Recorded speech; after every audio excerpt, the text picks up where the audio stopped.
Hello everyone, मैं घनश्याम आपका फिर से आपके अपने YouTube channel study with accuracy में बहुत बहुत स्वागत करता हूं। पिछले कुछ दिनों में कुछ स्टूडेंट्स का मैसेज आया कि सर फिर से इंग्लिश क्लास को लेकर कंटिन्यू करें, खास करके एडवर्ब को लेकर, क्योंकि हमें कॉम्पिटिटिव लेवल में एडवर्ब को समझने में काफ़ी ज़्यादा परेशानी होती है और इसको लेकर जो सीक्वेंस बनते हैं, मैं फिर से आपके इस बात को दोहरा रहा हूँ। एडवर्ब को लेकर जो सीक्वेंस बनते हैं ना, काफ़ी परेशान करते हैं। तो अगर आपको इनका रोल और इसका कॉन्सेप्ट अगर पता है तभी आपसे एग्जाम में क्वेश्चन बन सकते हैं। इनका सीक्वेंस काफ़ी खतरनाक लेवल पे एग्जाम में पूछा जा रहा है। रिसेंट एग्जाम में अगर आप पेपर देख लीजिएगा तो आपको पता चल जाएगा। तो आज से हम इंग्लिश को ही आगे लेकर चलेंगे और वो भी हम एक अच्छा सा टॉपिक यानी खतरनाक सा टॉपिक को एक आसान बनाने की कोशिश करेंगे, जिसका नाम एडवर्ब। क्या नाम है इसका? एडवर्ब।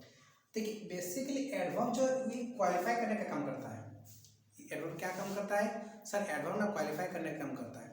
देखिए, आप तो जानते होंगे parts of speech, noun, pronoun, verb, adverb, conjunction, preposition, ये सब जो इंटरजेक्शन, सब तो पढ़े होंगे। यानी हम बोल सकते हैं सर, देखिए अगर पार्ट्स ऑफ स्पीच की बात करें, नाउन, प्रोनाउन, एडजेक्टिव, फिर क्या होगा? वर्ब, एडवर्ब, इस तरह से, और भी प्रीपोजिशन, कंजक्शन, इंटरजेक्शन। तो हम देखेंगे, देखिए हम जानते हैं कि नाउन और प्रोनाउन को क्वालिफाई कौन करता है सर? नाउन और प्रोनाउन को क्वालिफाई कौन करता है? एडजेक्टिव करता है। ये आपने और हमने मिलकर पढ़ा हुआ है सर। नाउन और प्रोनाउन को क्वालिफाई कौन करता है? एडवर्ब करता है, सॉरी एडजेक्टिव करता है।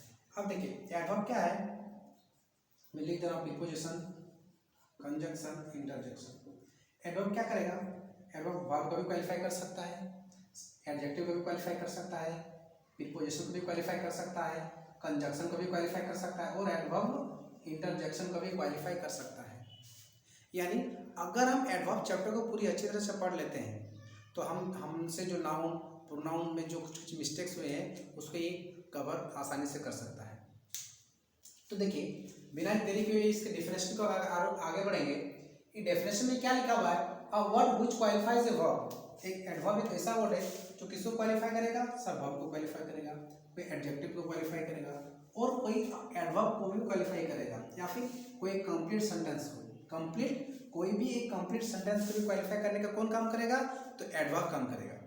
मेरे एक एक बातों का ध्यान से सुनिए, काफ़ी ज़्यादा इंपॉर्टेंट ये होने वाला है। हमने देखा कि सर एडवर्ब जो है ना, वो एडजेक्टिव को भी क्वालिफाई कर सकता है, वर्ब को भी क्वालिफाई कर सकता है, या फिर कोई एक अपने एडवर्ब को ही क्वालिफाई कर सकता है, और कोई एक कंप्लीट सेंटेंस को भी एडवर्ब क्वालिफाई कर सकता है। आखिर कैसे क्वालिफाई कर सकता है? आखिर ये क्वेश्चन तो बन सकता है कि नहीं, आखिर ये कैसे क्वालिफाई कर सकता है? तो इस चीज़ को हम लोग कुछ सेंटेंस के माध्यम से समझने वाले हैं। हमने यहाँ जो कितना क्वेश्चन है, 6 जो क्वेश्चन है, हमने जो 6 क्वेश्चन लिखा हुआ है ये हमारे अंडरस्टैंडिंग के लिए काफ़ी इंपॉर्टेंट रहने वाले हैं। इन सारे क्वेश्चंस को ध्यान से समझने का कोशिश कीजिएगा। इसलिए स्टार्ट करते हैं। फिर यहाँ पर लिखा हुआ कि रजत इज एन ऑनेस्ट बॉय। ध्यान समझिएगा, रजत के सर, रजत ना अपने आप में एक सेंटेंस का नाउन है। बॉय क्या है सर? बॉय ये नाउन है। ये क्या हो गया? एडजेक्टिव। ये एडजेक्टिव है, यानी नाउन को क्वालिफाई कौन कर रहा है? एडजेक्टिव। यानी ये हो गया रजत इज एन ऑनेस्ट बॉय। ये तो सर बिल्कुल सही है। सेकंड में देखिए, समीर सेंग वेल। समीर देखिए सेंग क्या? वर्ब। सेंग क्या है? वर्ब। तो वेल किसके लिए यूज किया गया सर? वेल तो समीर के लिए यूज क्या होगा? नहीं, वेल को नहीं, समीर तो वेल है नहीं। उनका गाना गाने का तरीका अच्छा है, उनका गाना अच्छा है, तो वेल किसको क्वालिफाई कर रहा है? तब सर वेल ना कहीं इस सेंग को क्वालिफाई कर रहा है, और सेंग अपने आप में कुछ नहीं, एक वर्ब है। यानी इस ये जो एक वर्ब को क्वालिफाई कर रहा है तो अपने आप में ये क्या बन गया? एडवर्ब बन गया। कोई परेशानी यहाँ तक? आप कहेंगे सर बिल्कुल भी नहीं। समझ में आ रहा है ना? देखिए थर्ड देखिए, राज बिकम वेरी एंग्री। राज बिकम वेरी, राज क्या है सर? अपने आप में एक सब्जेक्ट है जो कि नाउन है। देखिए ध्यान समझने की कोशिश कीजिएगा। एंग्री सर, एंग्री क्या सर? एंग्री कहीं ना कहीं अपने आप में एडजेक्टिव है। वेरी किसके लिए किया गया सर? वेरी राज के लिए नहीं किया गया है। वेरी कहीं ना कहीं सर वेरी एंग्री के लिए यूज किया गया है। यानी इसको एडजेक्टिव को क्वालिफाई कौन कर रहा है? वेरी कर रहा है। तो यानी एडजेक्टिव को भी जो क्वालिफाई करता है, एडजेक्टिव को भी जो क्वालिफाई करता है उसके हम लोग क्या कहेंगे? एडवर्ब कहेंगे। देखिए इस वेरी को भी कौन ये वेरी तो कुछ नहीं, ये बिकम ए वर्ब है। यानी इस सेंटेंस हम क्या देखें, सर राज बिकम वेरी एंग्री। एंग्री अपने आप एक एडजेक्टिव है। इस एंग्री को कौन क्वालिफाई कर रहा है? वेरी क्वालिफाई कर रहा है। तो एडजेक्टिव को भी जो क्वालिफाई करता है उसको भी एडवर्ब ही बोलते हैं। Is it clear? देखिए चौथा question, he was really very happy. देखिए सर वेरी हैप्पी तो अपने आप एक एडजेक्टिव है। हैप्पी को कौन क्वालिफाई कर रहा है? सर हैप्पी को वेरी क्वालिफाई कर रहा है। यानी एडजेक्टिव को जो ये क्वालिफाई कर रहा है, एडजेक्टिव को जो ये क्वालिफाई कर रहा है, ये कहीं ना कहीं अपने आप में एक एडवर्ब है। और इस वेरी को भी कौन क्वालिफाई कर रहा है? सर इस वेरी को भी क्वालिफाई करने का काम कौन कर रहा है? रियली। यानी एक ये जो रियली है अपने आप में ये भी कुछ और नहीं, कुछ एक एडवर्ब भी है। आप इस सेंटेंस में क्या देख रहे हैं? सर एडजेक्टिव के एडवर्ब क्वालिफाई कर रहा है और एडवर्ब को भी एडवर्ब क्वालिफाई कर रहा है। जैसे देखिए समझने की कोशिश कीजिए, हमने डेफिनेशन में क्या पढ़ा कि जो एडवर्ब है वो एडवर्ब अपने आप को भी क्वालिफाई करता है। एडवर्ब जो है वो अपने आप को भी क्वालिफाई करता है। तो इस सेंटेंस में हम ये प्रूव कर चुके हैं कि सर ये हैप्पी एडजेक्टिव है, एडजेक्टिव को एडवर्ब क्वालिफाई कर रहा है और इस एडवर्ब को भी रियली जो एडवर्ब है वो भी क्वालिफाई कर रहा है। Is it clear? देखिए fifth question, Rahul was not walking. देखिए वॉकिंग का ना समझे कि ये कुछ नहीं, अपने आप एक नाउन है। देखिए एक कौन सा नाउन है? इक्विवेलेंट नाउन है। अगर आप नाउन में अगर मेरा वीडियो आप देखे होंगे तो आपको ये नाउन इक्विवेलेंट क्या होता है आपको उसकी जानकारी होगी। तो बस यहाँ के लिए समझिए। देखिए ध्यान से, ये जो नॉट है, क्या नॉट राहुल के लिए यूज हुआ है क्या? सर नॉट ना राहुल के लिए बिल्कुल यूज नहीं हुआ। नॉट किसके लिए यूज हुआ है? सर नॉट ना कहीं इस वॉकिंग के लिए यूज किया गया है। समझ में आ रहा कि नहीं? अगर इसको आप नाउन नहीं बोलेगा तो आप इसको क्या वर्ब भी बोल सकते हैं। यानी इस वॉकिंग को क्वालिफाई कौन कर रहा है? नॉट कर रहा है। यानी आप नॉट को भी एडवर्ब बोल सकते हैं। नॉट को भी क्या बोल सकते हैं आप? एडवर्ब। इस सेंटेंस के अनुसार देखिए इसको ध्यान से देखिए। ये क्या लिखा हुआ है? प्लीज सिट डाउन लिखा हुआ। क्या लिखा? Please sit down. अगर आप सिट डाउन बोलते हैं किसी को तो ये अपने आप में कुछ और नहीं सर, अपने आप में एक ऑर्डर है। ये क्या ऑर्डर? यानी एक इंपेरेटिव सेंटेंस है, यानी ये कंप्लीट सेंटेंस है। और इसके आगे क्या लग गया? प्लीज। अगर आप जैसे इसके आगे प्लीज लगा देते हैं तो ये ऑर्डर ना रखे, ये अपने आप में क्या बन जाता है? सर ये ऑर्डर ना रखे अपने आप ही एक रिक्वेस्ट बन जाता है। यानी जैसे हम ये प्लीज लगाए तो क्या हुआ? सेंटेंस का स्ट्रक्चर ही बदल गया। यानी ये इंपेरेटिव से आपका क्या, ये भी दोनों तो इंपेरेटिव है लेकिन ऑर्डर से क्या बन गया? रिक्वेस्ट बन गया। तो इस पूरी ये तो अपने आप में कंप्लीट सेंटेंस, सिट डाउन, ये अपने आप में कंप्लीट सेंटेंस है। इस कंप्लीट सेंटेंस को क्वालिफाई कौन कर रहा है? प्लीज। कौन क्वालिफाई कर रहा है? प्लीज। तो यानी हम बोल सकते हैं ये प्लीज क्या है? अपने आप में कुछ नहीं, ये एक एडवर्ब का काम कर रहा है। देखिए स्टेट लेवल एग्जाम जो होता है ना, स्टेट लेवल एग्जाम में इस तरह के क्वेश्चन आपको पूछे जा सकते हैं। तो देखिए अब हम बात करेंगे इसके कुछ काइंड्स के बारे में, इसका क्या क्या फंक्शन होता है। ठीक है, चलिए अभी देखेंगे एडवर्ब के काइंड्स के बारे में। किसके बारे में? तो एडवर्ब्स के काइंड्स के बारे में। अच्छी तरह से एडवर्ब्स के क्या क्या काइंड्स है और अच्छी तरह से एडवर्ब्स के काइंड्स को हम लोग समझने वाले हैं। तो ध्यान से समझने की कोशिश कीजिएगा। देखिए बेसिकली एडवर्ब्स के तो कुछ काइंड्स और भी हो सकते हैं, लेकिन अभी हम लोग नीड है उस तरह से हमने एडवर्ब को 9 पार्ट में बांटा हुआ है। एडवर्ब को कितने पार्ट में बांटा हुआ डियर? सर एडवर्ब को 9 पार्ट में बांटा हुआ है। कितने पार्ट में? 9 पार्ट में एडवर्ब को हमने बांटा हुआ है।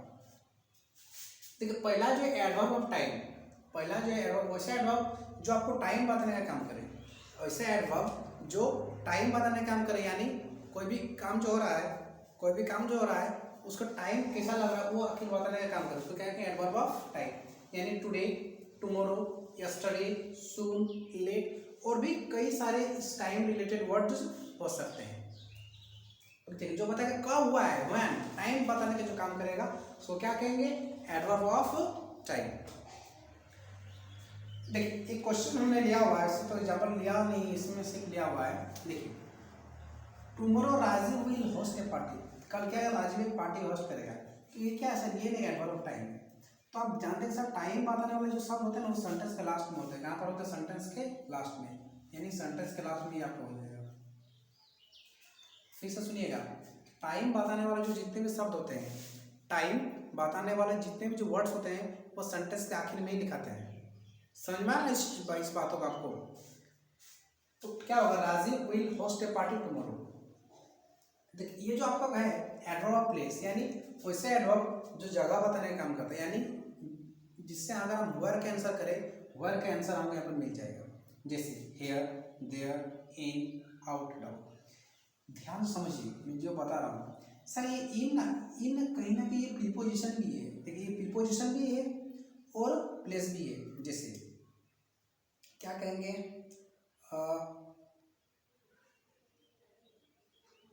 आई he is in the room, क्या कहेंगे, he is in the room, he is in the room. तो यहाँ पर इन क्या हो जाएगा, प्रीपोजिशन। तो प्लीज कम इन, तो यहाँ पर इन क्या हो जाएगा, एडवर्ब। ठीक है, जो देखिए दो जो वर्ड्स के बीच में जो लगेगा ना उसी को प्रीपोजिशन कहेंगे, यानी रिलेटिंग वर्ड। प्रीपोजिशन क्या है, रिलेटिंग वर्ड, यानी वर्ड को वर्ड के बीच में जो रिलेट कराएगा वही प्रीपोजिशन है। और ये जो सेंटेंस के लास्ट में ये यूज होगा उसको क्या कहेंगे, इसको कहेंगे एडवर्ब ऑफ प्लेस। क्या कहेंगे इसको, एडवर्ब ऑफ प्लेस। देखिए ध्यान समझने का नीचे था, एडवर्ब ऑफ मैनर, यानी कोई भी काम, यानी करने का क्या मतलब है, करने का मतलब ये है सर कि कोई भी काम किस तरह से हो रहा है, यानी जो हमको हाउ का आंसर दे रहा है, जो हमको हाउ का आंसर दे रहा है उसको क्या कहेंगे, एडवर्ब ऑफ मैनर। यानी कोई काम कैसा फास्ट हो रहा है, कोई काम स्लो हो रहा है, कोई काम अच्छी तरह से हो रहा है, या फिर कोई काम तेजी से हो रहा है। देखिए ये काफी इंपॉर्टेंट है, आपको कहीं से भी कोई भी यूट्यूब चैनल से इतना गहरी जानकारी आपको मिलना पॉसिबल नहीं है। मैं आपको बता रहा हूँ, ध्यान से समझिए, इस चैनल को फॉलो करते रहिए, नहीं है तो तुरंत चैनल को सब्सक्राइब करें। ठीक है, देखिए third thing adverb of frequency. क्या है, एडवर्ब ऑफ फ्रीक्वेंसी, यानी देखिए इससे कुछ एग्जांपल दो। ऑलवेज, हमेशा जो काम हो रहा है, ठीक है, कोई भी काम कितने बार हो रहा है, फ्रीक्वेंसी का मतलब क्या था, कोई भी काम कितना बार हो रहा है उसको कहते हैं frequency. Always, usually, often, frequently. देखिए दिख नहीं रहा होगा शायद, सेल्डम लिखा होगा, सेल्डम, नेवर, रेयरली, ये क्या है, adverb of frequency. Okay, adverb of degree, यानी इससे कुछ एग्जांपल्स है, इससे आता है वेरी, मच, इनफ। हम लोग जैसे ये जो क्लास जैसे आगे बढ़ते जाएगा वैसे से हम समझेंगे वेरी के बारे में, मच के भी बारे में और इनफ के भी बारे में अच्छी तरह से हम लोग समझने वाले हैं। देखिए अब वर्ब अफर्मेशन, देखिए नाम से अफर्मेशन यानी सहमति देना। अब हम लोग अपना सहमति किस तरह से देते हैं, या, of course, why not, sure, इस टाइप से वर्ड्स। ठीक है, वही एग्जांपल है। एडवर्ब नेगोशिएशन यानी नेगेटिव, मना करना। कैसे मना करते, no, never, don't like it, I don't, no, not. क्या, इंट्रोगेटिव एडवर्ब, इंट्रोगेटिव एडवर्ब, देखिए नाम से लिखा इंट्रोगेटिव, यानी जो क्वेश्चन पूछने का काम करता है, जो क्वेश्चन पूछने का काम करता है क्या कहेंगे, interrogative adverb. How, when, where. और क्या, एडवर्ब ऑफ कंपैरिजन, यानी जो कंपेयर करता है, जो कंपेयर करता है, यानी as, like as, more than, less than. ठीक, इस तरह का चीज को क्या कहेंगे, एडवर्ब ऑफ कंपैरिजन। देखिए दोस्तों, मैं आपको बता देना चाहूँगा, इस वीडियो में हमने एडवर्ब को डिस्कस किया और उसके कुछ काइंड्स को डिस्कस किया है। अगले वीडियो जैसे हम लोग स्टार्ट करेंगे वैसे हम लोग सीखेंगे कि एडवर्ब का सीक्वेंस क्या है, आखिर एग्जाम में किस तरह से एडवर्ब का सीक्वेंस बनता है। तो आपको अगले वीडियो देखना आपके लिए काफ़ी इंपॉर्टेंट है। तो मिलते हैं किसी अगले वीडियो में, तब तक के लिए हैव ए गुड डे, जय हिंद।